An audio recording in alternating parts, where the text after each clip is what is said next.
I want to understand from you how you reconcile the administration's climate goals right now with what clearly is a shift in posture around energy and fossil fuels. Well, the climate goals are very important, and there's no change in that. If anything, seeing what's happening because of our dependence on global markets for oil and to some extent natural gas just emphasizes the importance of making the transition that will shield us from events in Russia, global developments that can negatively impact oil markets. We really want to move and see the need, all of us, the United States and our allies, to move quickly to renewables that will give us a safer and more independent energy picture. But clearly in the short term, that's not going to work, and clearly there's going to be an effort to push for more fossil fuels. Jamie Dimon, JP Morgan CEO, telling the administration that they need to create a Marshall Plan around fossil fuels and energy. What do you think of that? Well, I don't really want to get into what happened in a private meeting, but I certainly agree that we are looking very carefully at the global energy situation. We have banned Russian oil imports from the United States, but our dependence isn't very high.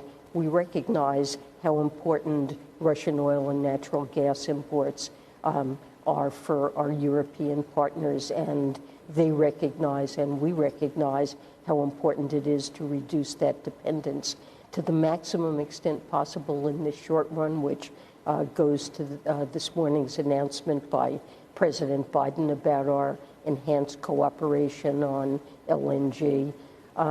But it's not possible to completely eliminate that dependence, certainly this year. Do you think the investor class has to rethink its position on fossil fuels? And I say that only because there has been a real shift towards ESG over the past several years, and whether that idea needs to be suspended to some degree relative to what's happening now and the national security issues that it is either creating or has created. I don't think that the ESG movement and the emphasis on climate change is creating the problems that we have. If anything, the problem is that we haven't moved as rapidly as we should have.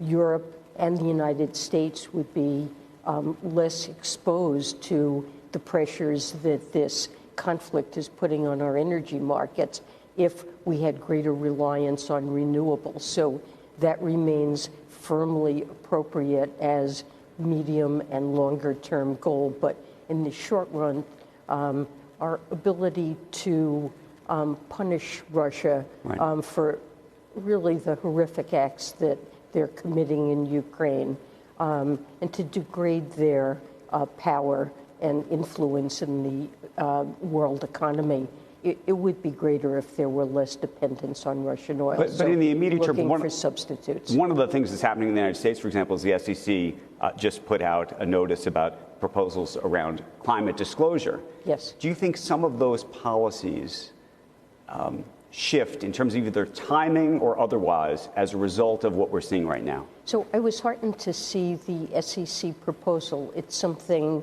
that the Financial Stability Oversight Council has focused on, our partners around the world and the investing community really want information that can guide their investments. You see increasing number of American investors, including banks, that have commitments to net zero by 2050, and they need the kind of information that's consistent and transparent to let them make investment decisions. Those goals haven't changed. The need for globally comparable information remains a high priority, and I think the SEC has crafted a very good proposal. I was really very pleased to see them put it out. Shepard Smith here. Thanks for watching CNBC on YouTube.